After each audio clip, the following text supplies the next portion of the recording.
All right, guys, welcome to the Sweat Podcast, episode 13.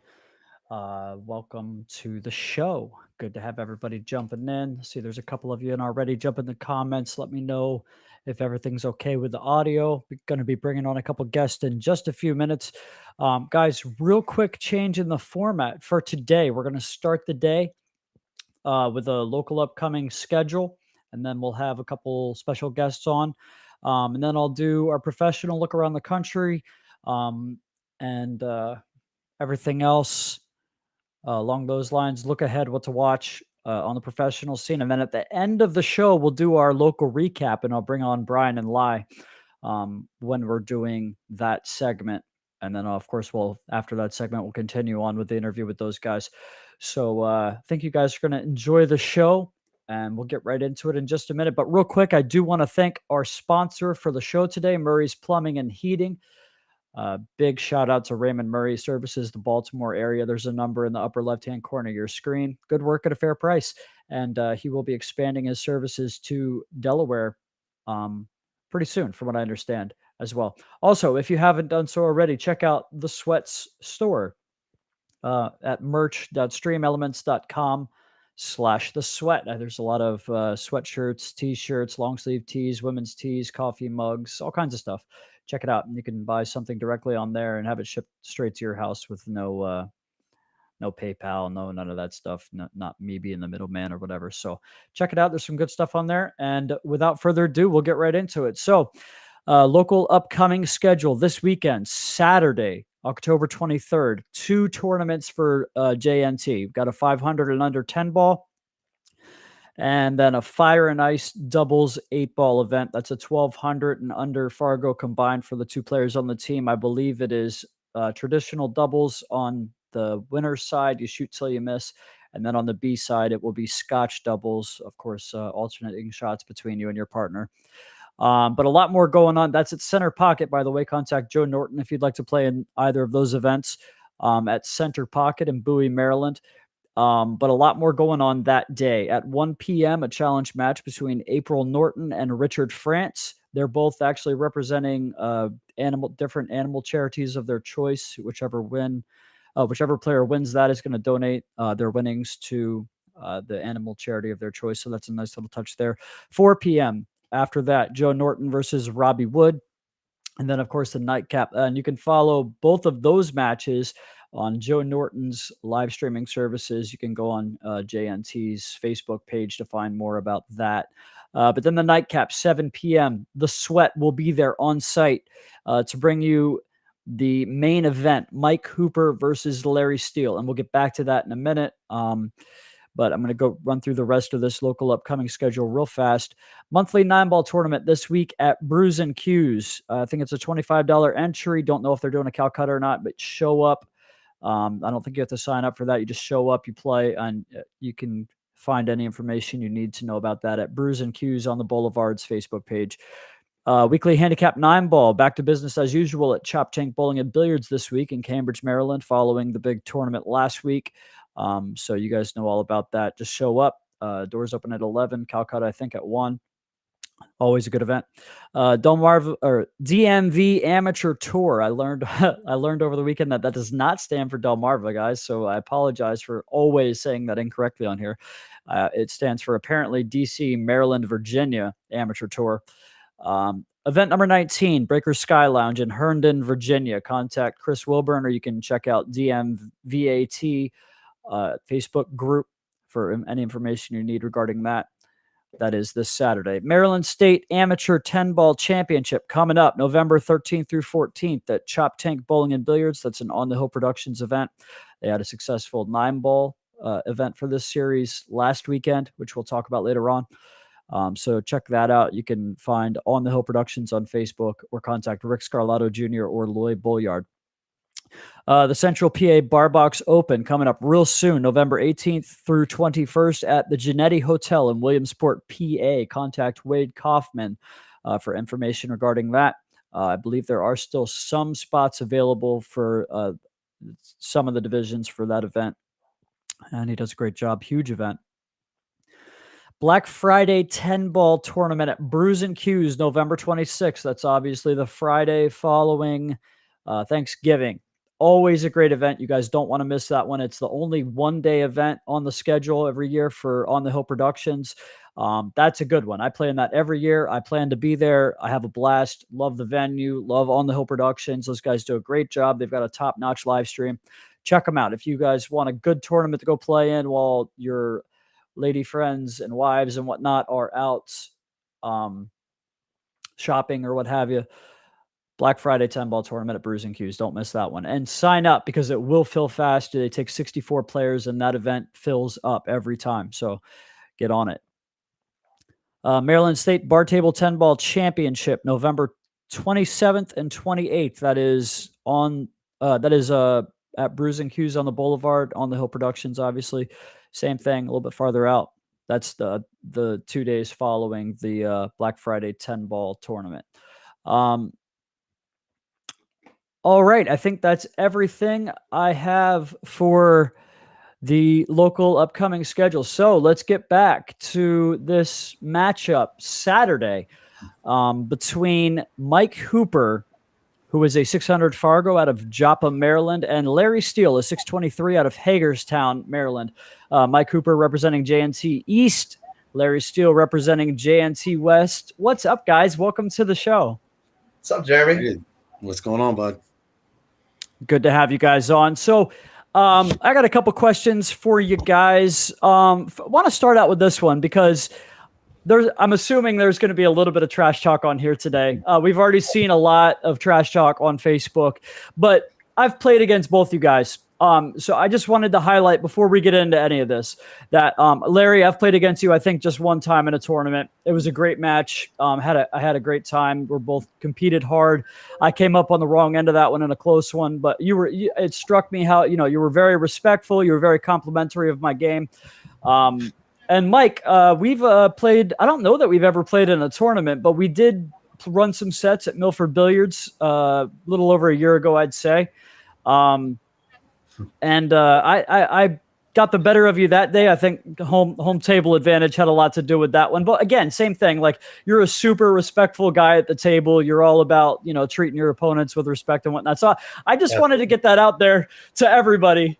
In case they're just reading all this stuff on Facebook, because I'm having a blast, but I know you guys and I know that it's all in good fun. So that being said, Mike, why don't you go first and talk about it just for a second? What does respect for your opponent mean to you, and how big of a thing is that?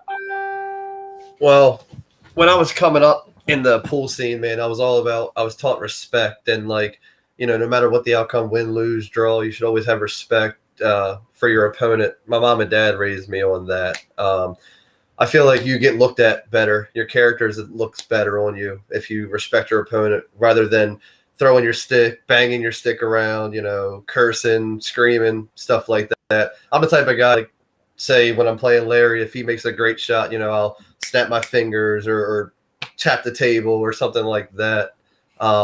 Just respect is very, very huge to me, and I feel it's a huge demeanor on your character. For sure. Yeah, I could not agree more. So, Larry, same question. What are your thoughts about respect for your opponents, and what does that mean to you, and what's the importance of that? I mean, I'm not really worried about my opponent. I'll jump in front of their pocket while they're shooting. I'm just kidding. Of course. I mean, I respect the game, respect everybody. Grew up with the game like most of the solid, good players did. I mean, I take the game seriously. I mean, always treat everybody fair. Relationships are big in this sport. Relationships are very big. Building bridges if you want to get anywhere. You will not get anywhere if you treat the game badly, I promise. Absolutely. Yeah, that's a great point. So I'll actually you talked about relationships. So I think that's a great time for us to go ahead and take a moment. Larry, you can go first this time. Why don't you give a shout out to your sponsors? Let us know who you are and what those relationships mean to you. Oh, absolutely. First and foremost, I'm a JNT West rep. Joe Norton, best amateur tournaments around. Big Calcuttas. You won't find much bigger payouts than that. Bernadine Diaz out west, San Diego, California, Big Money Billiards. We have a strong East Coast squad, Joey Korziak, Mike Edel, myself, Robbie Wood, April Norton. Strong East Coast squad. She supports everything we do. Big sponsor of this event. Bull Carbon, West Bond down in Florida. Makes a great shaft, provides me with my equipment.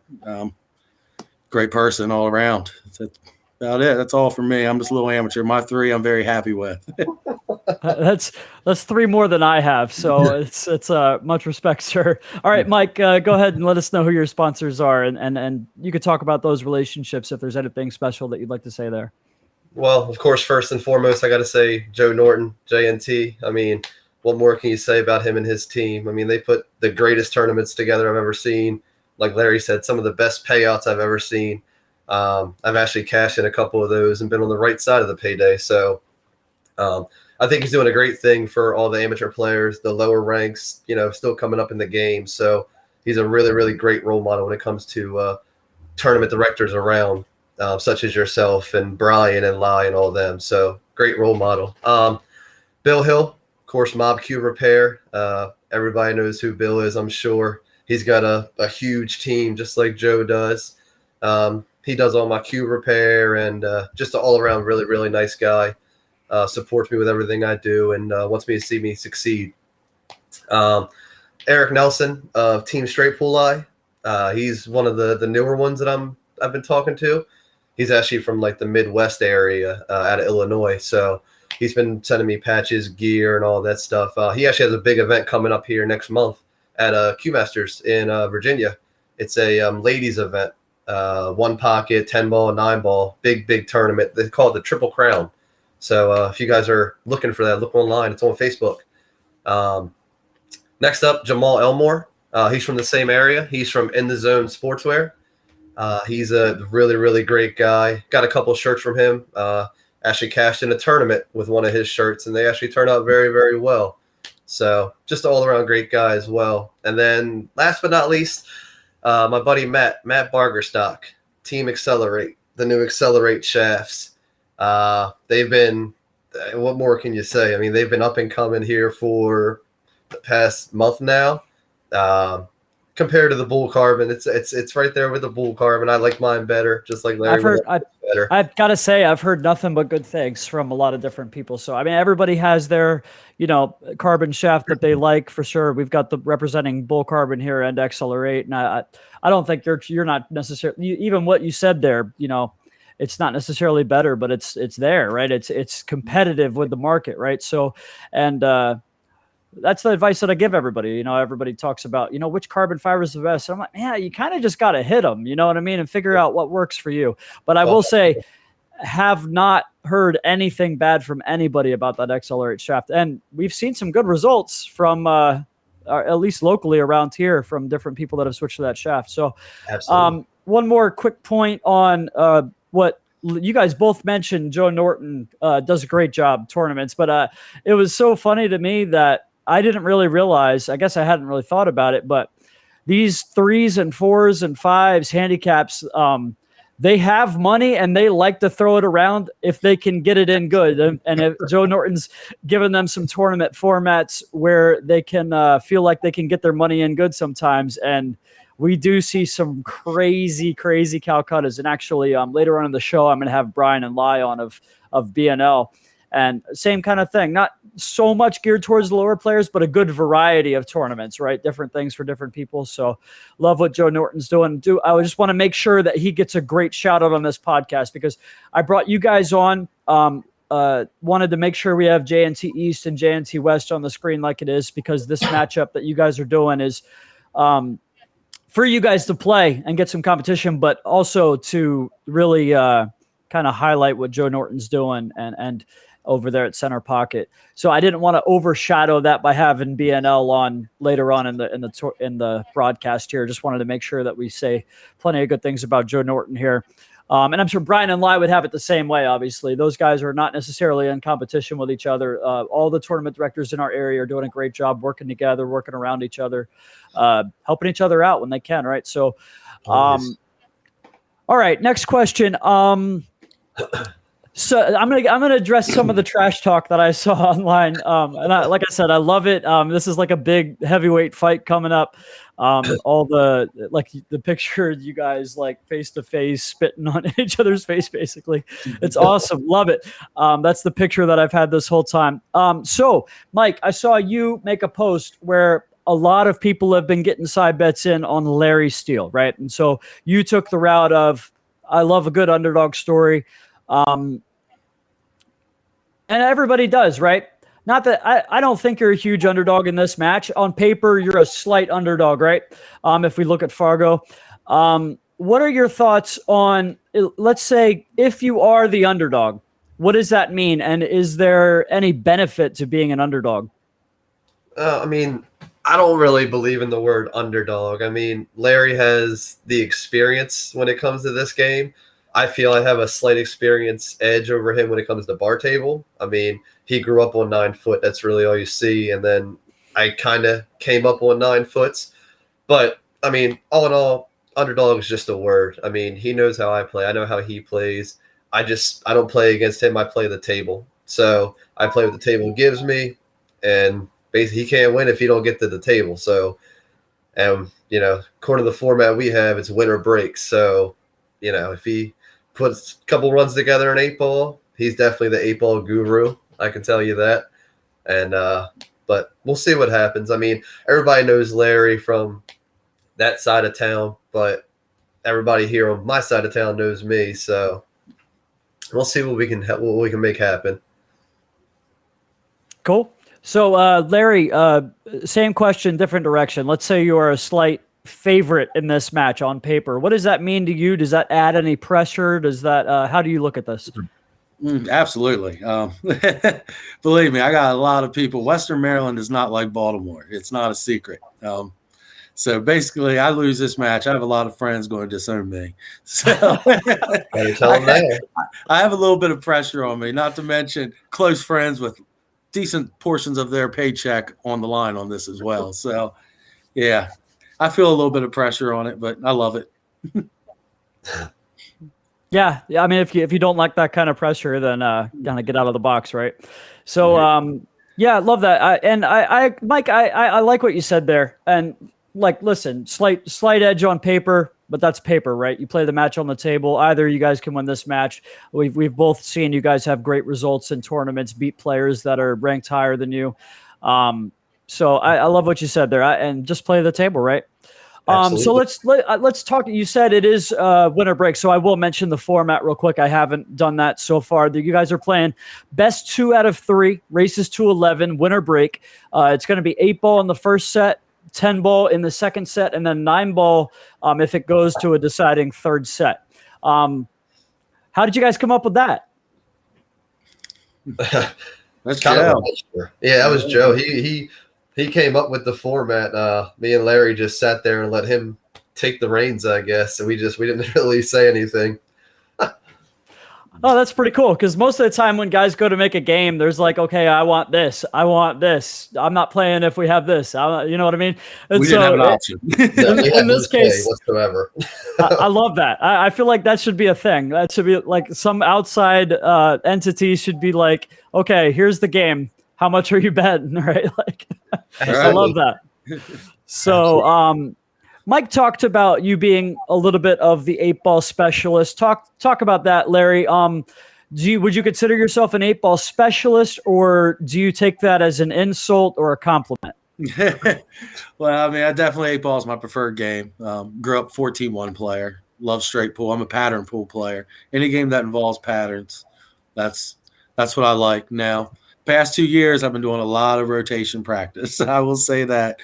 People coming over in my cellar to get their practice in. I've been playing a lot of rotation, working on it.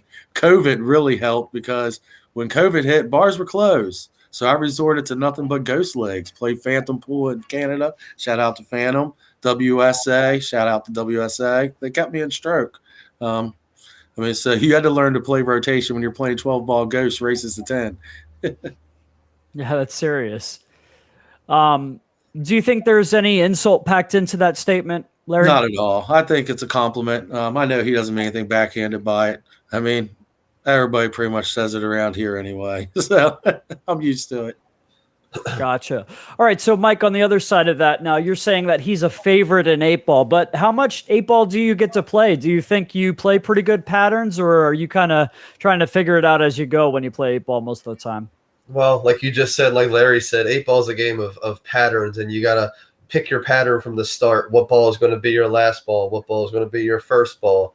I was never really an 8-ball player, for one, because I'm impatient when it comes to the table sometimes. I like to shoot. You know, I guess kind of like Joshua Filler when he was first up and coming. He would just shoot, you know, a straight shooter at that. So that's why rotation's a huge game for me, because you only have one ball to shoot at. I don't like choices, and, you know, I can play safe off of one ball if I need to. I just like making balls. I like pocketing balls, and if I got to play safe, I'll play safe. But like he was saying, he grew up with 14-1. I didn't know what 14-1 was until like midway years, I guess you could say. When I was like 15, 16, I started seeing it and then seeing people play it. But that's just like one pocket. It's too slow paced for me. I can't do that. I don't like sitting. I don't like waiting. I'd rather be hitting balls. So that's why rotation's a fun game for me. And I've been playing it for 10 years now. All right, guys. One more question. Actually, anybody out there in the comments right now? We got about 31 live viewers right now, which is actually great numbers. I appreciate you guys coming on, because this is the best live numbers that I've had for a podcast so far. Although we've been getting great numbers overall. Just a lot of people watch the show later on when they can go back to the beginning and check it all out. But anyways, so anybody out there watching right now, if you have a question for these guys, drop it in the comments real fast, because I'm going to ask them one more question, give them both a chance to talk, and then we'll get them out of here. But if you guys get your questions in the comments real fast, we'll ask them if you have any questions that I have not asked already. So I want to talk about playing on a live stream. And Adam in the comments, this is being played on a 7-foot diamond. 7-foot diamond. Are you guys using the Cyclop balls or the other set? Aramith tournament balls. Yeah. Aramith tournament balls. Okay. With the measle ball. Yes, sir. Yeah. Okay. Cool. Okay, just to answer a real quick question in the comments there. But anyways, I want to talk about playing on a live stream. I'm sure you guys both have done it. Larry, you just mentioned the ghost leagues that you've been playing on throughout the quarantine. So Mike, I'll start with you this time. Talk about playing on a live stream. Obviously there is added pressure, but talk about how that feels for you. How experienced do you feel? How comfortable do you feel? And how important do you feel it is to get off to a good start? I mean, playing on a live stream is definitely different. I mean, not only do you have people in the stands watching you, you got people all around, like from your podcast, from everywhere on Facebook, they're all watching you, and you want to perform your best. You know, you don't want to perform bad. You don't want to disrespect anybody as far as your sponsors go. I mean, you're wearing their gear and stuff. So, I mean, added pressure, yeah, but I've been playing on live stream, on Facebook, on recordable phones for the past 13 years now. It's not really a big deal to me because everybody messes up. Everybody's going to make mistakes. So it's just another person basically to me. There's really no difference from playing without a live stream to me. Gotcha. And then same question, Larry. What do you think about the live stream? Does it add some pressure? How experienced do you feel with it? And Mike didn't really say, I don't think, but how important is it to get off to a good start? Yeah, I mean, I love being on camera. I'm a camera guy, so I love the live stream. But I'd be lying if I said there isn't. You'll know right away the first two racks how it's going to go mentally for you, whether you're settled in already or if you're going to have to sit back and meditate for a second to get yourself into it. So there's definitely, especially depending on the event like this, I know there's going to be a lot of eyes on it. So I'm sure there's going to be a little bit of extra pressure early with the live stream, but hopefully I can shake it early. Hopefully my experience kicks in there. So talk about real quick along the same lines, when you first started playing in those ghost leagues, how much of a pressure was that? Because I got to tell you, I had kind of just started getting pretty comfortable playing on the 9-footer. I was running some racks and right about when the quarantine started, and I was at my buddy Eric's house with his 9-foot table, and we jumped into one of those ghost tournaments. And I gotta tell you, all of a sudden, those pockets got so small, man. It was crazy. And it wasn't even like like you guys know, I play on the live stream all the time. Right, Like it's I played the different. ghost on the live stream. Man, so how crazy was that? Did your first one go well, or did it take a couple of them to kind of get into I it? actually took first place in my first 6 that I shot in. Oh, I won 4 that was run by Tim DeBow out of Michigan. I won 4 of those, one each week. And I actually won one in between that, taking Mariah as my partner. We won a doubles event. And then I won a WSA event out of Canada. I actually broke and ran 8 12-ball racks in a row to win that tournament. And then I won my Phantom event. Yeah, I loved it. For some reason, I thrived on it. Like, yeah. That's awesome, man. Yeah, it was weird, but I loved it. So we do got a couple good questions coming in the comments here. Adam Frank wants to know how much does the rail add to the pressure? I mean, the live stream is one thing. You can kind of ignore it once you get comfortable with it, but bunch of people standing around watching, a lot of them have side bets, whatever your friends are watching. In this case, you guys are both from the same general area, right? One on the west side and one on the east side, but you guys have a lot of the same group of friends as well. So Mike, talk about the rail and how much pressure do you feel from the rail? Well, I mean, the rail could definitely add pressure, like Larry was saying, mentally, if you let it get to you. I mean, when you're down on your shot, I mean, when I'm down on my shot, I zone everything out. So you can, all the sounds you hear, all the voices you hear chattering and, chirping around you, and your eyes should be down, locked in on your shot. I don't let the talking get to me around the table. I mean, you see people walking by all the time, and it's a little bit of pressure because you hear it in the back of your mind. But if you're down, locked in, zoned in, I mean, it's like night and day. You wouldn't be able to hear it at all. And it wouldn't affect me in the long run because I shoot in bar league, so I'm used to people walking by me, loud music, loud noises. So just got to stay locked in, eyes on the prize. All right. What about you, Larry? Anything different pressure-wise from the rail as opposed to the live stream? I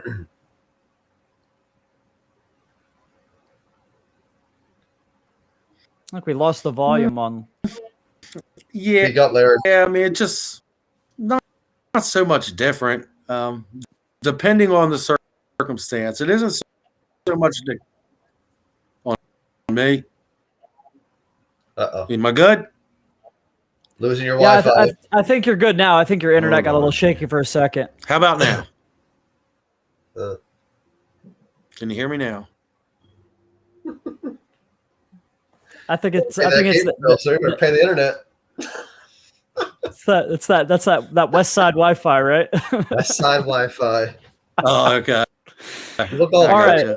But yeah, I mean, depending on what there really isn't.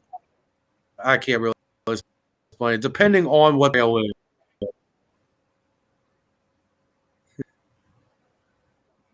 Well, I think we lost Larry, guys. Larry, I'm gonna kick you out. Well, I'll have an extra 1,000 after Saturday to pay my bills. So. Better pay that. Ain't that funny. Can you hear me? Larry, I'm gonna kick you out. Why don't you go out and come back in, Larry? That's good. All right, so Mike, I got a question from Scott Struble in the comments. Did you practice anything special for this match, or what was your practice like going on, knowing that you had this match coming up? I've actually been practicing my break a lot recently because the break is the biggest part of the game. So we are using a magic rack, or some sort of turtle rack as far as that goes. So with that rack, you got to be able to figure it out, and you got to be able to get a ball on the break, regardless if it's 8-ball, 9-ball, 10-ball. And being winter break, you got to break well. So I've been practicing my break about 80% more than I should. The only other thing I've really been trying to work on is my banks, but it's very, very hard to practice your banks because even on diamond tables, some of them bank short. I mean, all the rails play different. So, I mean, if you're asking that question, the main thing I worked on is my break. Just got to outbreak them. Talk for us, Larry. Are we good now? Hey, I think I'm good. Hey, you paid the bill. I thought I was good last time. All right. No, it was your words were coming in like 40 seconds after your mouth moved, and it was like real choppy. So we'll see if it's any better. Larry, the question was, did you practice anything special knowing this match was coming up, or what did your practice routine look like coming into this week and the rest of this week?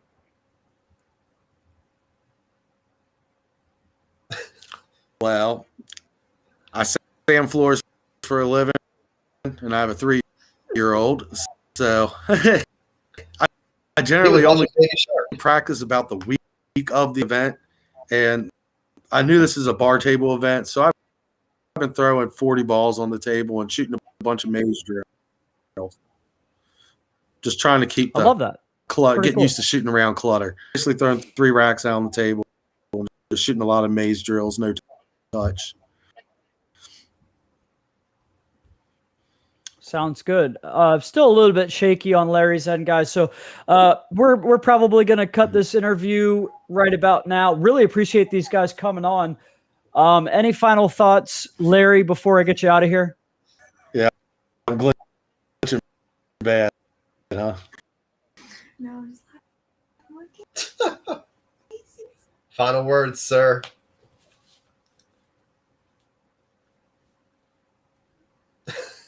All right, guys. Larry Steele. Larry, thanks for coming on, man. Really appreciate it. Looking forward to seeing you guys both on Saturday, and good luck.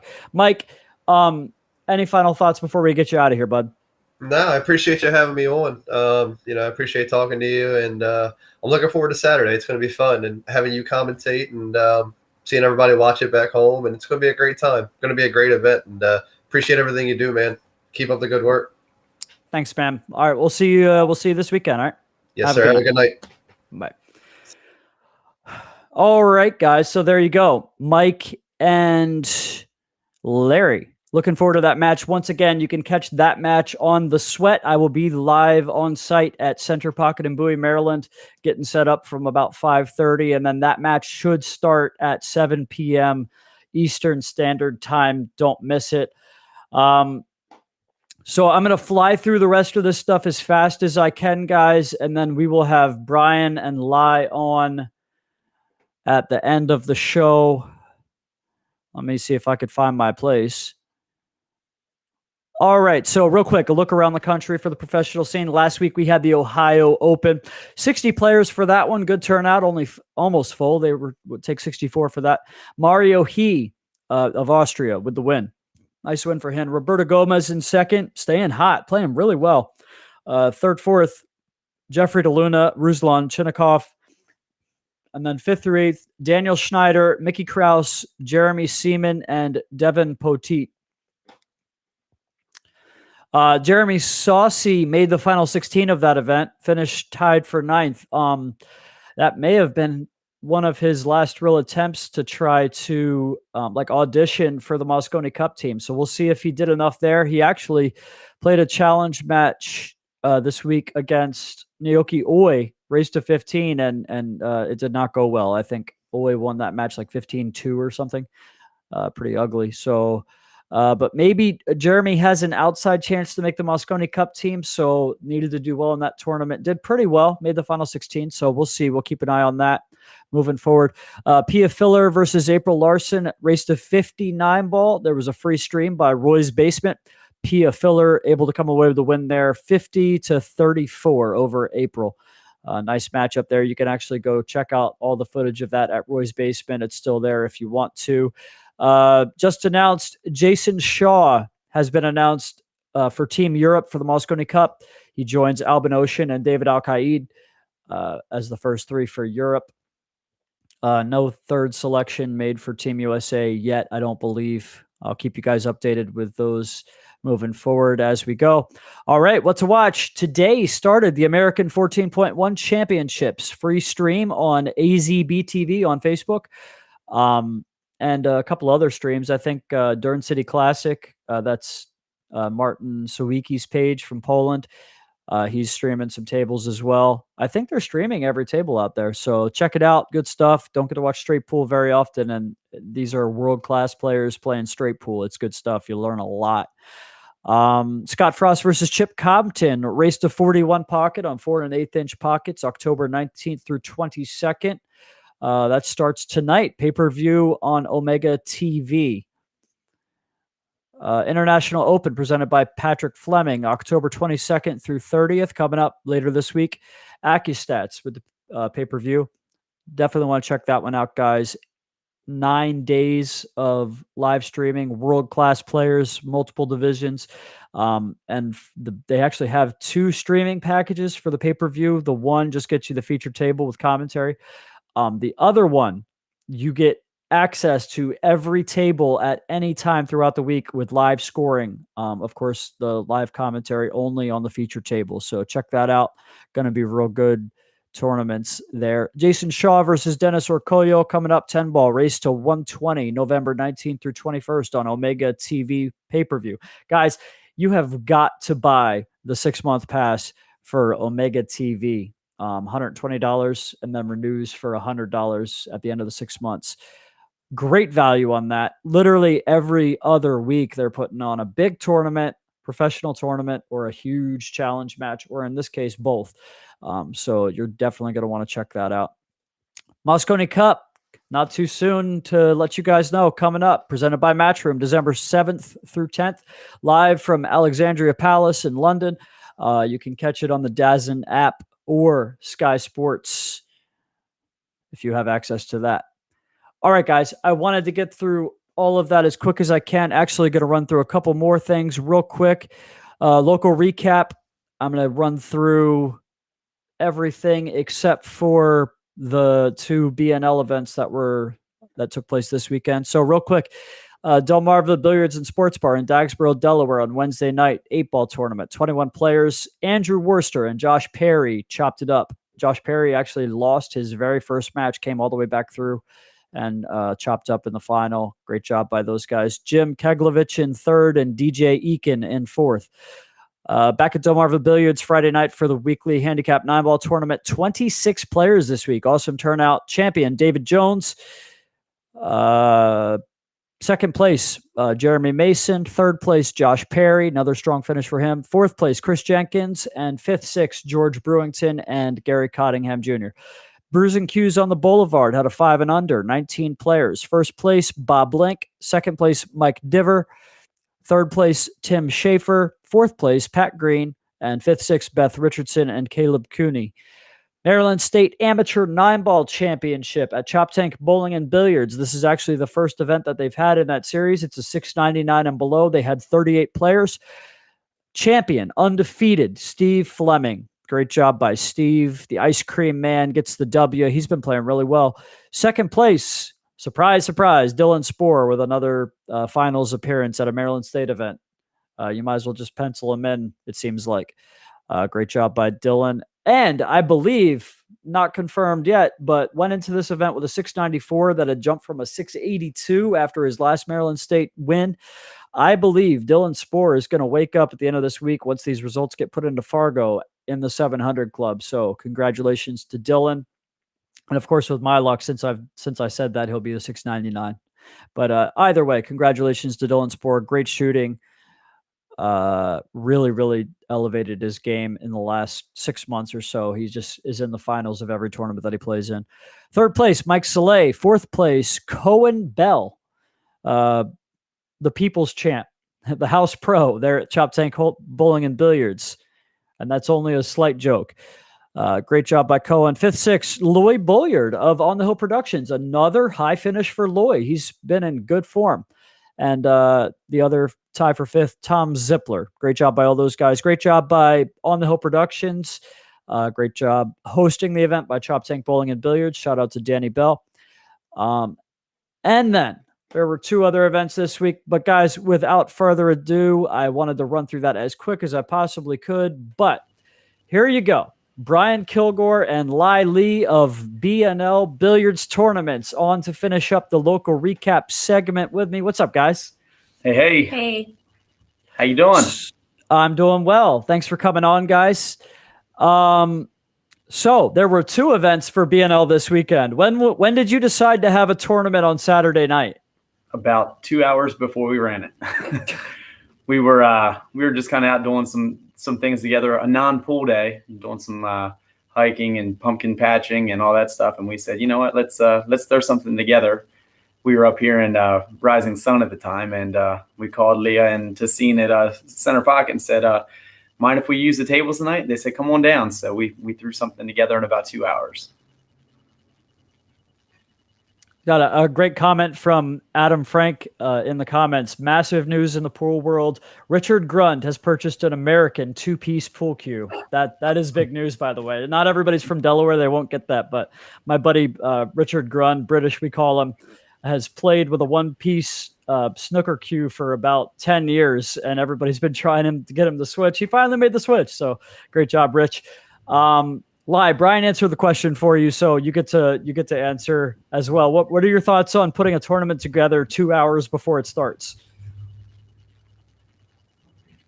She has no thoughts. He said it was going to be a non-pool day. It was just going to be a relaxed day. But since we were going to have to be there on Sunday down in my area anyway, so we decided to drive down there and see what kind of response we would get. And Kasim said they normally run a small mini tournament there, and so there were some locals that showed up and was unaware of the format, and so we had to explain it to them, and they really enjoed it. Said it yes, was new so to you guys ended up with 21 players playing short rack 8-ball. Co-champions split in the finals. Vince Darpino, who I believe had the hot seat, and Mark Jones. Junius, is that correct? Lancaster in third, and fourth, Adam Green, who's been playing really, really well. I've met Adam a couple times, and from the time that I met him, he's been top 6 in every tournament that I've seen him play in anywhere. Yeah, that kid's shooting really good. He's cashed in every tournament of ours that he's ever played in. He's been top 6 or better. So he's pretty humble too. He doesn't really talk about it a whole lot, but he's solid and he shoots very good. And we like having him around. I've definitely enjoying being out there. He made the trip out just to see us at night. He was busy on Sunday, so he couldn't make it. So he's like, I gotta support something, and he came out and got the money again. Yeah, so you mentioned to me the other day, I think that Vince Darpino said that he had never played the game, didn't even know what the game was, but you guys were putting a tournament on, so he showed up and put his money in and then, ends up in the hot seat. You always get great feedback on this format, right? So anybody that doesn't know, playing short rack 8-ball, you have 9 balls on the table, 4 stripes, 4 solids, and the 8-ball. You're breaking it like 9-ball, but basically playing 8-ball. You guys play take what you make, with the exception of if you make the 8 on the break, it spots and it's an open table for the breaker. But you added a rule as a little twist, Brian. Talk about that.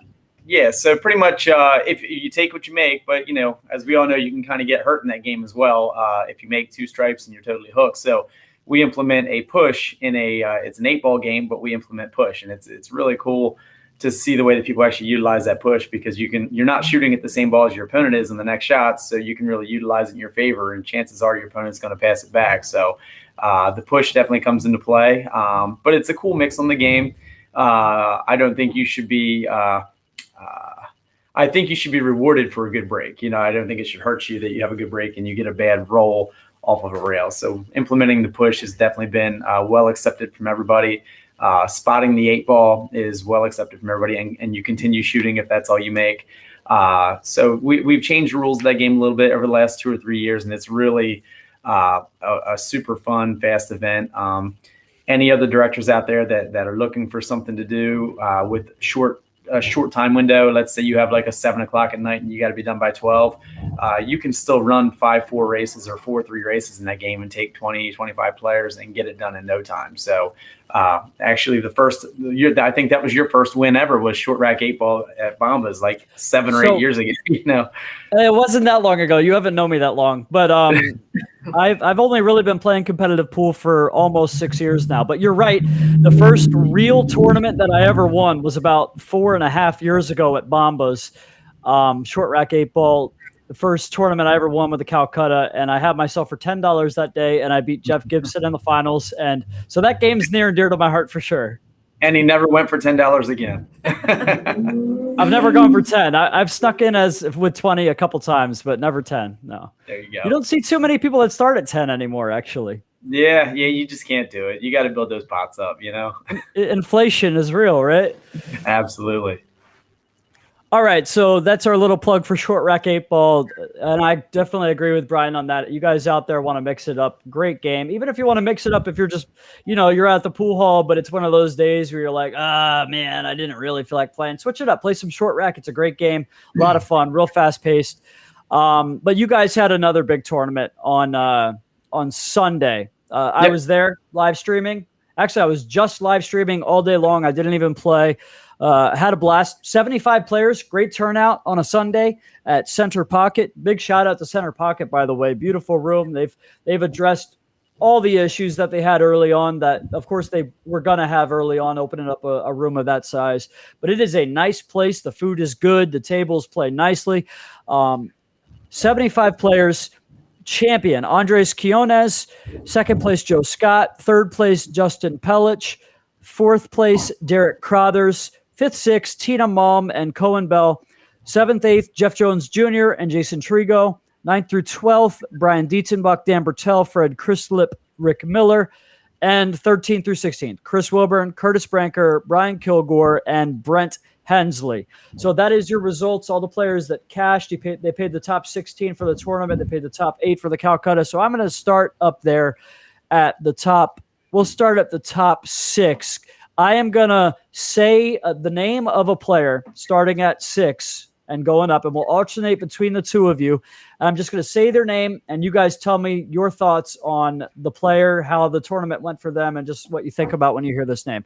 I'm going to start with I'll start with Brian strategically on this one. Colin Bell. That's an amazing young man right there. Just to know how deep he ran the day before, you have to figure there's going to be some exhaustion, both mental and physical, standing on your feet playing all day. To come out the next day, we open the doors earlier than we normally do. And to come out, firing, and to lose that first match after grinding all day the day before, and then to go through it. And I think it was 8 wins. I think 8 wins is what he had. If I 8 wins correctly. In a row after losing his first match. Yep. 8 wins in a row on the B side in a really deep field, where he's giving weight a lot of the day. As everybody knows, these Fargo events, they are handicap based on your Fargo rating. So, he's giving weight to a lot of these people on the B side. Shorter races on the B side, making it even that much more difficult. If he's playing a 5, they're now racing to 4. Just an amazing job. I mean, I think the kid has so much potential from what I see, and I've only known Cohen, just from a couple of tournaments here and there. We've never really got a lot of chance to talk, but just to see his growth, I've seen him at some tournaments and how he plays. I'm just really impressed with him, and super, super proud of him. And you can tell that the work that he puts in out there at Chop Tank is definitely paying off. Yeah. Sorry. Oh, you can chime in if you want. I was going to go one player for Brian and then one player for you, but go ahead. Say what you were going to say. I just say that he has been consistently cashing in the events that he played in. So he's definitely getting way better than the first time that I've met him. So he's definitely, what's the word, up there for on the junior. I mean, if you by up there, we're going to say 600 or better come this this Friday. Mm-hmm. We'll see. All right. So the reason I gave Cohen to Brian for the first one was because I wanted you to talk about Tina Malm. Lie. So what are your thoughts when I say that name? Tina is by far always been a very, very tough opponent. I think I've played against her once or twice, and she absolutely dominated. I know the first time I know we played against each other in the Dynasphere event, and she beat me 9-2. And she's really tough. She's been in the pro circuit for a while, and I can't say I've ever beaten her. She's really, really tough. Yeah, so I haven't really got a chance to talk to Tina too much, but I did get a chance to listen to her do some commentary with On the Hill Productions on Saturday, and seems like just a real good like spirit about her. I like the way she carries herself. You can tell that she loves the game. You can tell that she's very competitive, takes it very seriously, and got a ton of game, by the way. So back to Brian. Derek Crothers, 4th place. Derek Crothers, what a great job. So Derek, I believe he comes from almost like the Richmond area. This is his 2nd weekend coming to one of our events. He was at the big 128 man. Didn't have his best day that day, but really just played phenomenal all day long. I thought he actually, about midway through the tournament, I thought he was one of the guys that actually had a really good chance of snapping the tournament off. Just strong play all day. I watched him play. He seemed to be in line all day. So, just really good showing out there for him. Yeah, real nice guy. 3rd place, Justin Pellich. Justin and Isabel are a friend of mine. They came all the way down from Brick, New Jersey, to play in our event. They were a little worried at first about, the size of the field and it being on the Sunday, about how long it's going to take to finish. But they really enjoyed it. He's a really strong player. He's been playing strong. He was playing strong all day. I think he lost the hot seat match. Was it? Yeah. He lost the hot seat match. Yeah, to Andres. Andreas, but he was playing really, really good. I think he lost in the final 4 on the winner's side, and the hot seat match was between Andres and Justin. No, Andres and Justin. Yeah, Andres and Justin. Andreas and Justin was in the. Oh, I'm sorry. I'm a step behind. I'm still thinking about Derek, and you're talking about Justin. I apologize. Mm-hmm. Yep. Yeah, you're right. Lost in the hot seat match. That was a crazy match. Brian, talk about that match for a second. With the hot seat match, Justin and oh man. So I was in the booth with you on that one, and Andres came out rolling. I mean, he was rolling good. I think he was up 4-1 at one point. I think it got to 5-1. Yeah. Okay. So you needed 5. Yeah. So on the stream, it was 5-1 because he was getting the game on the wire, right? Because so you're right. Yeah. It was 4-1. He was going to 4-1. He was going to 5. Yeah, and I tell you, Justin saw a really good opportunity to go for a 3 foul. You and I made a joke about how many 3 fouls we've seen in a row, and sure enough, Justin was able to pull off 2 3 fouls back to back. The second one happened pretty quick in the second rack too, and you could just see the frustration in Andres. And you and I were talking about what Andres has to do to recover, because we felt, I mean, the momentum swing was so evident in the room. What was happening. Body language says so much. And this is even going back to what, Hooper was saying earlier about how you conduct yourself at the table. What I saw out of Andres was his body language was telling me, like, we're in for war here, because Justin was definitely catching a gear and starting to play well. Brought it all the way back to, I think, one off being on the hill, or no, it got to Hill. It did so get to the next rack after that, Andres made a nice run out and missed a 4-foot straight in 10 ball, hung it up in the pocket. You could see he was nervous. He rolled it in really softly and it didn't fall. That got it to Justin was 1 game away from being on the hill. And then the next game, Justin won again. It gets to Hill. Yeah, absolutely. Yeah. And then you could continue with what happened Hill. Jay, it was so late that night. I don't even remember the whole match the way I probably should. But I do. I think Andres had to run out from. I think he had like 5 balls to run out, right? If I remember correctly. My memory's a little jogged. It was like 3. So there was both players made a mistake. Andres made a mistake first. He had about 5 or 6 balls to run out. Got to a pretty good spot. Made an error. Justin comes to the table with ball in hand. Actually, Andres scratched cross side. Justin comes to the table. Ball in hand with 3 balls left, falls short coming from the 8 to the 10. He's hooked behind the 9, tries to play it. Hooked behind the 10, trying to play the 9 rail first. Yep. Doesn't hang it up. The pocket spits it back out. It sits about a ball up from the diamond. Andres is almost level with the ball all the way across the table with the cue ball, like almost an uncuttable shot. Has to play a flat ball. We talked about it in the booth. He couldn't spin it in because he would scratch in the cross corner. Yep. And of course, if you hit that with a center ball, you can very easily hit it fat. But he gins it, goes 2 or 3 rails across the table, ends up with a really tough cut shot on the 10 to the side pocket from an angle where the 10 has no room for error at all. You can hit the near point or the far point. Both were in play. He really took a moment, collected himself, and got it done. So crazy hot seat match. It was the only time we really saw him take that break and actually take a breath. And it's so important. These are things I tell my son is, when you're approaching a shot, don't just rush it. Don't jump down on the table. And you knew there was a lot on that specific shot. And Andres did a really nice job of catching his composure, took a step back, knew the situation, and just executed a really nice shot on the 10 ball to get out. So, it was a great match. It was one of my favorite matches of the day that we actually got to watch, just seeing the roller coaster of emotions, literally the roller coaster of emotions in that match. Yeah, I think at one point we really thought Andres was about to snap his cue in half, but anyways, got it done. So the next match after that, Joe Scott versus Justin Pellich. So Brian, I think I gave Lai the last one, but you just talked for 10 minutes about that match. So I'll give this to Lai. Talk about Joe Scott. I really don't know Joe Scott personally, but by watching his game, he was just very quiet. He just didn't miss a ball. Like he just when he gets out of position, he just stands there and just thinks, and he just gets out every shot he can whenever he gets that position.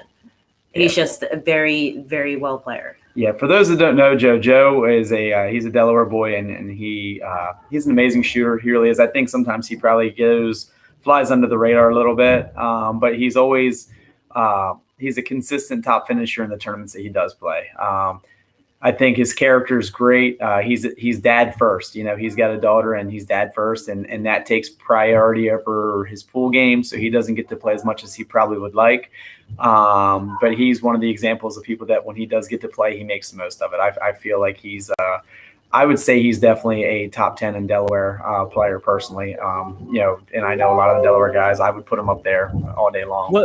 I missed what you said. What top 5, 10 Delaware? I would say he's definitely top 10, maybe even top 5, but he's definitely in the top 10 in Delaware. Definitely top 10. Definitely top 10. Yeah. So we have a question from the audience, guys. I'll let you guys take it away. I'll put it up on the screen for you. I don't know if you can see it. Adam Frank wants to know, when is the B versus L challenge match? This is what the folks want to see, Yeah. We've had too many of these. But we both act like we don't know what our record is against each other in tournament play, but I think we do. I think she's actually edged me out now. She beat me the other night in the short rack 8-ball, which I think puts her up 4-3 career in our matches against each other. So maybe one day there might be a B versus L challenge matchup. It's funny. Us directors do feed off of each other. No matter what we say, we do. We all get ideas from each other. And when we saw this challenge match stuff, we're like, this is really cool. We like what Joe's doing by offering up these challenge matches. And we would like to do something like that eventually, but we're going to wait our time. We don't want to steal any thunder. And I think that what Joe is doing in this situation here is it's cool. And it's not just the big match. It's not just Larry and Hooper, but you got some other fun matches in there as well. So, and I think people want to see that stuff. I get bored of watching pros play to 150. You know what I mean? To me, that's boring. But get to see, April Norton play. Who's she playing? Richard France? Yeah, I mean, to me, that's fun. It's interesting. They don't get stream table opportunities a whole lot. So to me, I'm like, that's awesome. Who wouldn't want to watch that? So maybe one day we'll do a B versus L, or maybe some other B and L representative challenge matches, but not yet. Yeah, sounds good. So we talked briefly about Andres Quinones and how he got through that hot seat match, but I'll give both you guys a chance here, starting with Lai. What are your thoughts about Andres? I mean, this is such a big win for the young man. He's a nice guy, pretty humble. I've known him for a little while. I've actually got to play a couple sets against him one time. Super nice guy, but expects a lot out of himself. We saw the frustration. We saw he wanted it so bad, right? So what are your thoughts on Andres and what this win means, Lai? Not a lot of people know who Andres is. I mean, I've only met him a couple times. I think the first time I met him was maybe up at Delco Pool. He's again, one of those flying under the radar player. He's very quiet. I don't think anybody in the room knew who he was, except for, myself. And if Joe Norton was there, Joe Norton knows him because he played in Joe Norton's events. He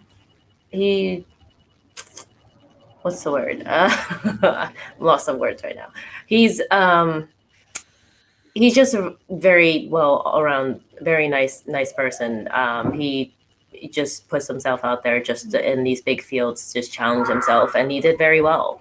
Yeah, he shot great all day. I was really impressed with his position play for being the skill level where he is. I think that he definitely had his day. We all have our day once in a while, but he really, other than the match against Justin in the hot seat, I never really saw him get out of shape all day. He just was smooth around the table, very just down to earth. I liked the way he played. I really did.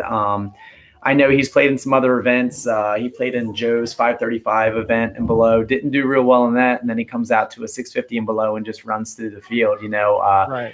Russ Redhead had texted me. He's like, "Man, we got to get this guy in Calcutta. He's sneaky, but that's a tough Calcutta to run." I had a lot going on, and I kind of forgot about him. And then the kid buys himself for $20, and has a $4,000+ night. So good for him.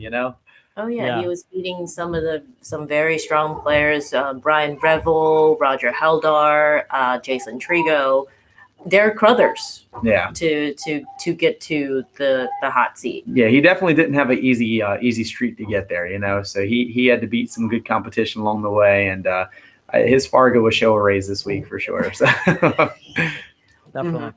Yep. All right, so that covers that tournament. And real quick, I'll go backwards for 1 second because I didn't get to say anything about Justin Pellich. Justin, obviously, shout out to Andres, great win. Obviously, Joe Scott's my boy. Can't say enough. Great guy, like you said, family man first, super humble, but ton of game. Love that guy. But this guy, third place, Justin Pellich. I'd never met him before.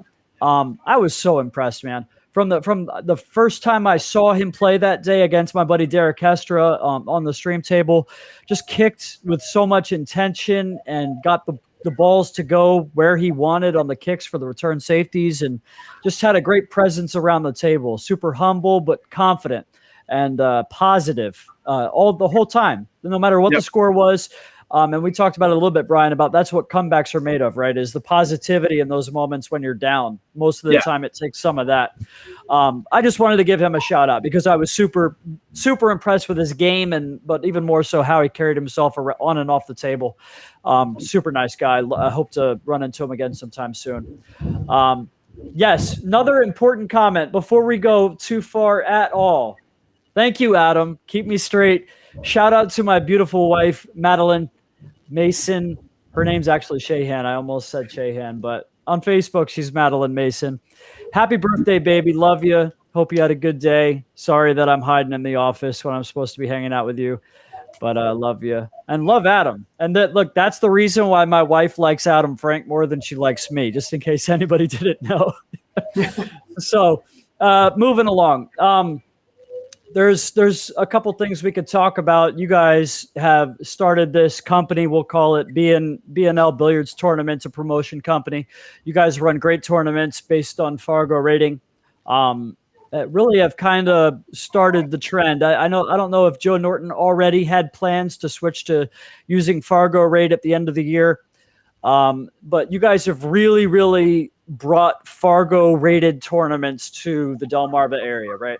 Yep. And we've seen some great things. We've seen the attraction of large player fields when everybody feels like they've got a fair shake. And Brian, you and I have talked about this extensively, about how the handicap is pretty minuscule. 9 times out of 10, you still see the cream rise to the top. You get a lot of A players in the cash with the what you want. You get the not A players have a chance to cash, and you'll see most tournaments, 1 or 2 of them will sneak into the money. It just depends which day for which person, right? So talk about that, and talk about rebuttal to anybody out there that is negative generally on handicap tournaments. negative generally on what we call double capping, right? Yeah, And then exactly. just talk about all the positives of these tournaments that you guys are running.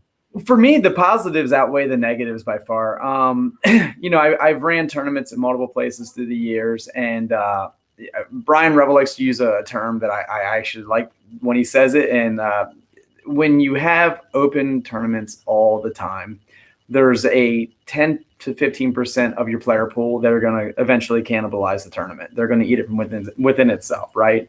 Because they're cashing all the time. I think that you may have experienced a little bit of this, on your Friday night tournaments, and you kind of made an adjustment, which opens the field up and gives other players opportunities to win. I think that the way that we're handicapping these based on Fargo rate, like you said, the cream will eventually get to rise to the top. People like my son can cash every now and then. People like an Aaron Wilson, who's one of my favorite people that comes to my tournaments.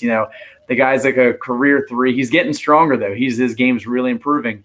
But to see him have the ability to come snap off a 450 and below tournament, that's why we do this. We do it so that everybody has that opportunity to shine.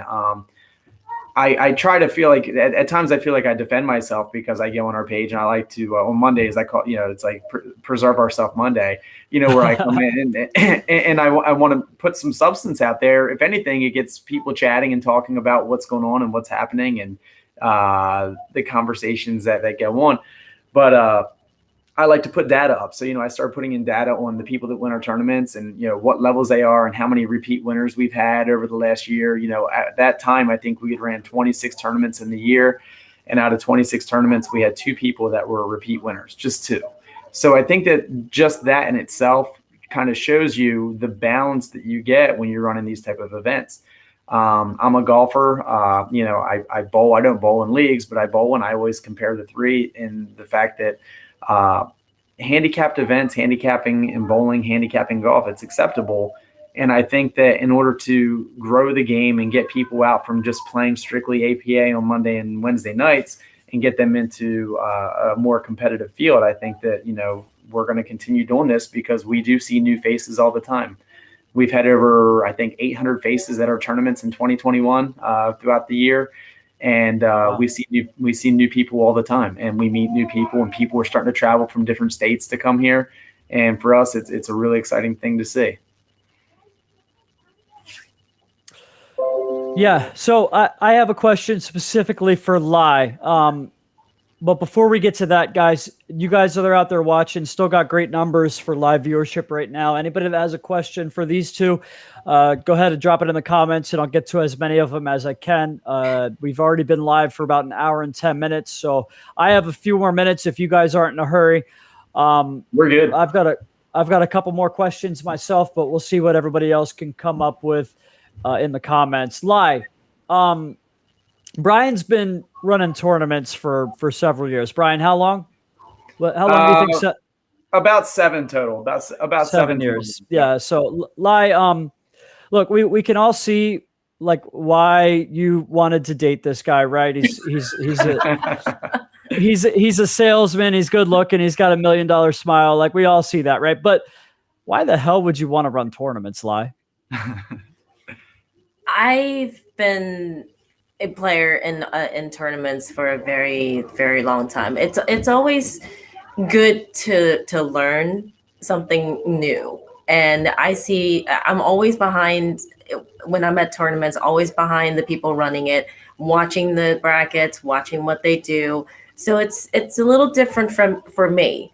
But since I always only do the admin work and some of the advertising and everything else, so I leave most of the talking and stuff to Brian. So you always would see me sit there doing the registration and collecting the money and everything else. So it's natural in a way to me because since I'm okay with numbers sometimes, but it's fun. It's just something new. She does a great job.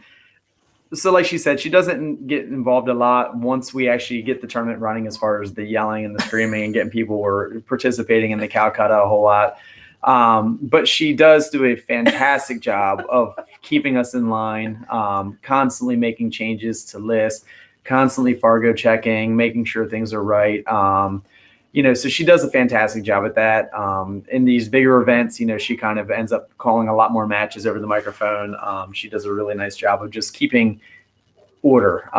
The other day was a very fast-paced start, and I was actually overwhelmed for one of the first times I can never remember being overwhelmed at a tournament. To be honest with you, I really was feeling the pressure of making sure the matches were getting called as quickly as possible because I knew the time crunch that we had. And then she came over, she's like, take a breath, and she just kind of took over the seat and let me go do my thing because she had to play 3 matches almost back to back to back. And so she kind of calmed me down and she was able to take over. So we're definitely we're a good team. It's just the two of us. We really don't ask anything of anybody else. People do offer. I still feel bad because these guys are there shooting and I don't want to, bother them. Richard France is one. He's been to a few tournaments and he always tells me if you need anything, and we appreciate that. We really do. Yeah. But I feel like I'm casting a burden if I do that. So we just take it on the chin and do it ourselves. And sometimes we shoot great when we do it. And sometimes it's hard as hell to run a tournament and shoot at the same time, especially as we try to grow and get into some bigger tournaments. And speaking of like that, we want to continue doing what we do, focusing on Sunday. And I just saw Terry mention this, which is why I'm even saying any chance of a planned Saturday tournament. We want to continue doing Sundays. For us, it's the Sundays just work really well for us. It was always my niche in the fact that Sundays don't really mess with anybody. You mentioned in the beginning of the podcast that, we try to work together when we can. We did have a little bit of a headbutting on this past weekend's event with the Maryland State. And, we had a whole house that was open. Center Pocket invited us to come that specific weekend. When we realized that there was some headbutting going on, we tried to step back and just say, okay, we'll make ours a one day. That way yours can be successful. And we want to limit that. We don't want to fight for, I think there's plenty of pool players to go around. I think there's plenty of houses to host events in. And we have some great places. So we got, Delmarva Billiards, we have Chop Tank, we have Center Pocket, we have Bank Shots, the Turtle having 5 tables, and I'm sure there's a bunch of others I'm missing, but there's a lot of really nice places where I think that we could host stuff every weekend. But we do want to continue to do Sunday as our primary. I don't think we really want to dip into doing Saturdays, unless we're doing our big tournaments. I think we're going to try to do about 4 big tournaments a year. So. And also with running the tournaments, I was able to, it gives me a opportunity to, as a player, I ask the players when they come play, what type of events would they like to see? 8-ball, 9-ball, doubles, Fargo, Open, just so we know like what kind of events that we can put together for all the players. Yeah. Yeah, that's a great point. And I'd like to speak on behalf of basically everybody. And I hope you guys know how much everybody does appreciate it. You guys really go way out of your way to, like Brian mentioned earlier, address any issues that may come up, make adjustments that need to happen when they need to happen, have all your cards above the table, and really find out what people do want and give it to them. And I appreciate it. And I know a lot of people do appreciate that. And I don't know if you guys hear that enough, but thank you for everything that you guys are doing. Brian, we have a question from Tariq up on the screen there. I don't want to read it. Tariq, we got to find a way to Fargo rate ping pong. And Tariq and I still haven't played a match ping pong yet. So do you play better than Brian Lai? She says she does. I've never seen her play, but she says she's pretty solid. That's all I did in college. Oh, well, there you go, Adam. There's your B versus L challenge match right there. We got to make that happen. All right, forget Tariq. It's no fun playing Tariq, man. Yeah. Anyways, pool and table tennis are the only 2 things I concentrated in college. All right, so I have one more question. Anybody else out there that has any more questions for these guys, make sure you drop them in the comments right now because this is about to come to a close. But Brian, I saw BJ Ussery on Facebook. It was yesterday or today. There was a thread where they were talking about what is a fair match? And his opinion is very similar to my opinion in that regard, where I think in a handicap tournament, the better player should probably be about a 55% favorite to win the match. And I'd love to hear both your guys' thoughts on that. We'll start with Lai because Brian can talk for 10 minutes on any question. So Lai, get it in. All right, she doesn't want to answer it. All right, go ahead, Brian. Give it to him. I wouldn't know what to say to that, really. So I'm going to actually start this in a weird way. Fargo on their app does have a thing about fair matches. That's an area I'm still not fully sold on because I think it's too gray. And if you remember some of the comments last week when we were talking about allowing a player to play that's over cap, they said, what's the difference in the 650 and the 651, right? So I kind of mentioned, well, what's the difference in the 650 and the 655?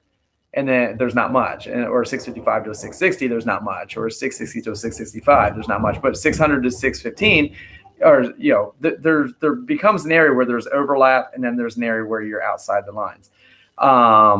So I don't necessarily like the Fargo's app for what's a fair match, and I think that's how you and Zach Strong actually played your match, was off of that. Using the app and what they thought was a fair match for the two of you. So for me, in a Fargo rated event, I think the way that we break it down is pretty fair. And as you said, the A player still tends to rise to the top 90 to 95% of the time. In a fair match, where you have a 7 playing a 5, I think it's just like an APA league. Your higher player is going to race to 7, your lower player is going to race to 5, and I think that your 7's still favored. At least 60 or 70% of the time. Occasionally you're going to steal a set from somebody, but for the most part, your A players should always rise to the top. I'm not going to say they're always going to win, but I'm going to say in the top 4, you can almost put my word on it that you're going to have at least 2, if not 3 of the top 4 are always going to be A players. And usually it's 4 out of 4, to be completely honest with you. It is what it is. So.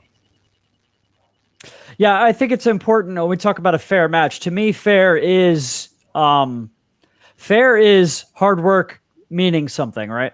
So, and that's not to say that every player out there that's a 4 or a 5 has not worked hard. Maybe some of them have worked as hard as they possibly can, and that's the upper limits of their ability, right? But we cannot take away the reward for being a great player, right?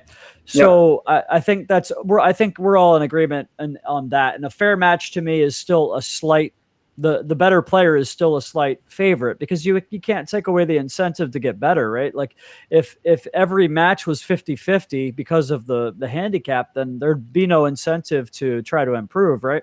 Other than the satisfaction of knowing that you play a little bit better than you used to. Right.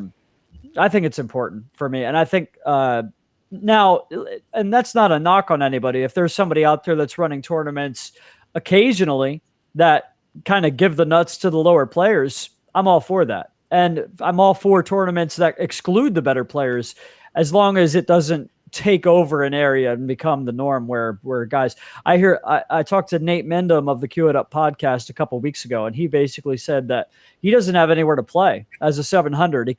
He literally has no chance in a professional tournament.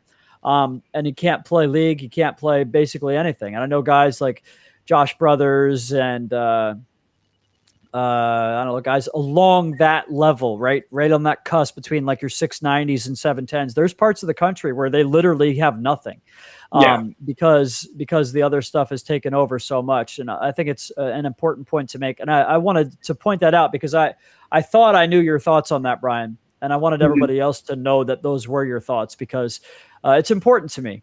Yeah. Yep. No, I agree. And I think that, we really don't want to limit the top players who are at that open or just below open level to not have a place to play. In order to grow the game, we should want everybody to have opportunities to play, which is why we do try to mix our formats up regularly to try to give windows where players can sneak in and play.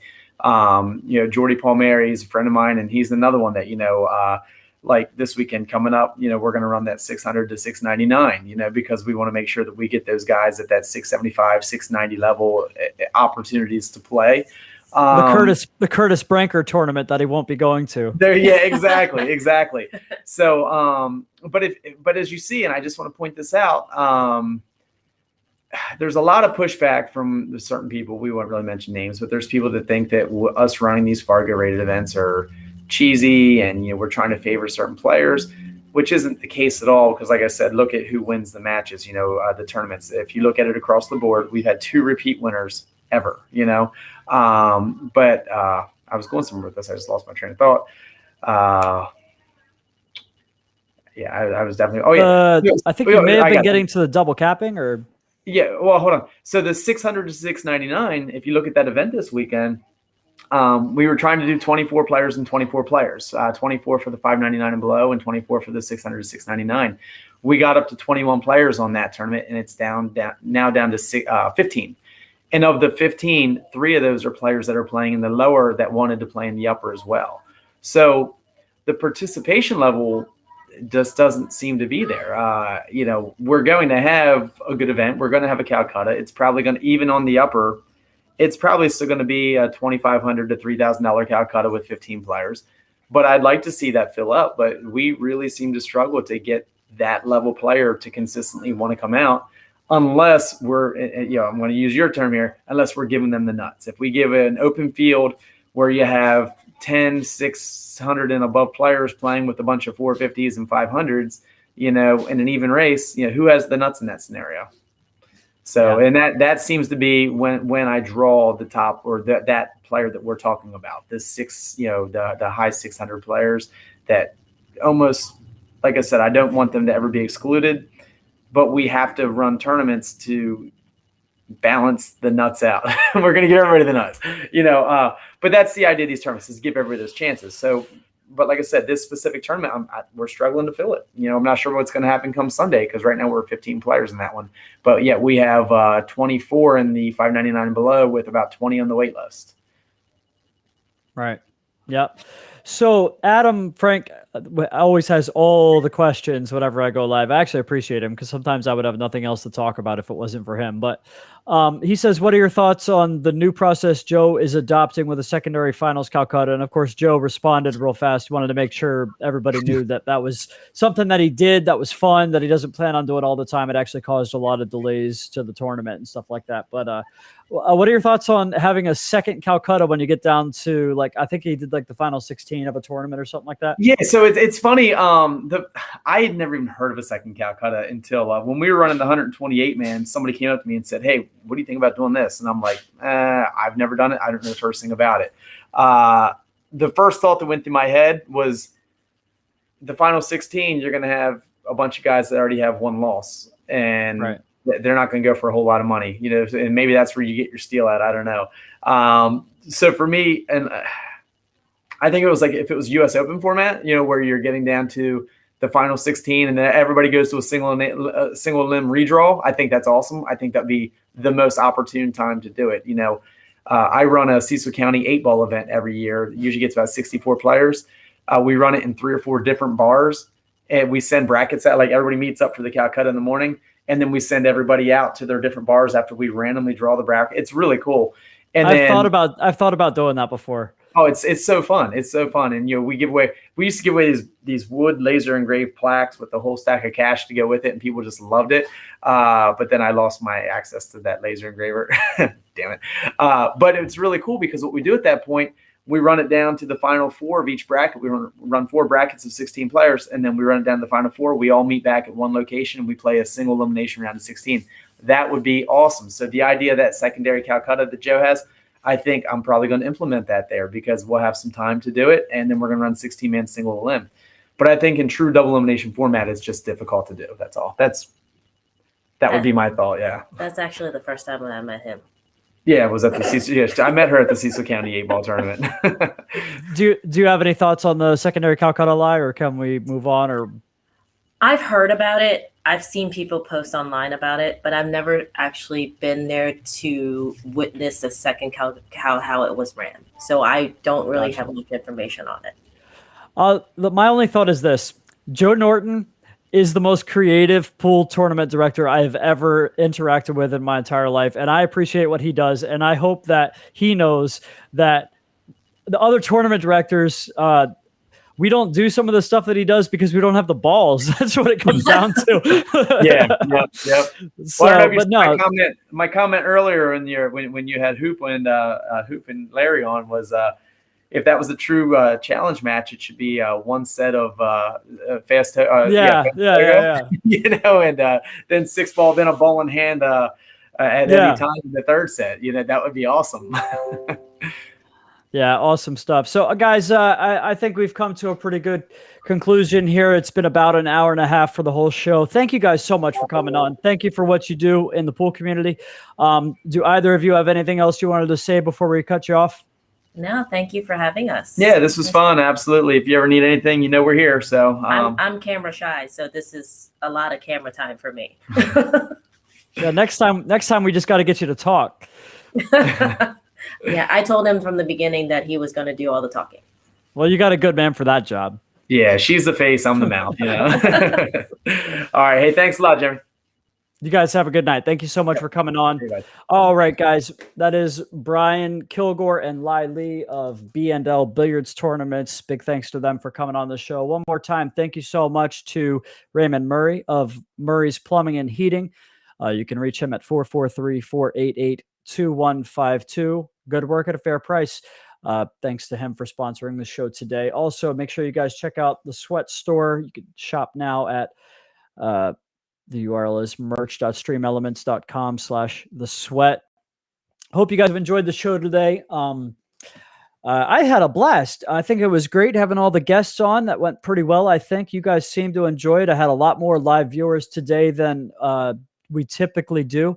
So maybe we will try to implement more of that moving forward. And, you know, it was my vision when I started this podcast to do more local stuff. And so one of the surprises to me was how Joey Ryan reached out to me as soon as I got going, and he agreed to come on the show. And Nate Mendham reached out to me as soon as I got going. And so we've had some of these big industry names come on. And of course, I'm a huge fan of Freddie Ogner. We had him on. But when I had the idea to start this podcast, I really wanted it to be a local thing. And I appreciate getting any national spotlight that I do get out of it. But the show that you guys saw today is what I actually originally intended for this to be. So I hope you guys have enjoyed that. I would actually appreciate any feedback you guys have. I actually don't get enough feedback on the podcast. So anybody listening to this, when you get a chance, send me a message. Tell me what you think of the podcast. Tell me the direction you'd like it to go, what you'd like to see more of, things that you like, things that you don't like. Any and all feedback would be greatly appreciated. Really appreciate you guys hanging out and watching. It's been an hour and a half, so thanks for sticking with us. Have a good night, guys. We'll see you next time.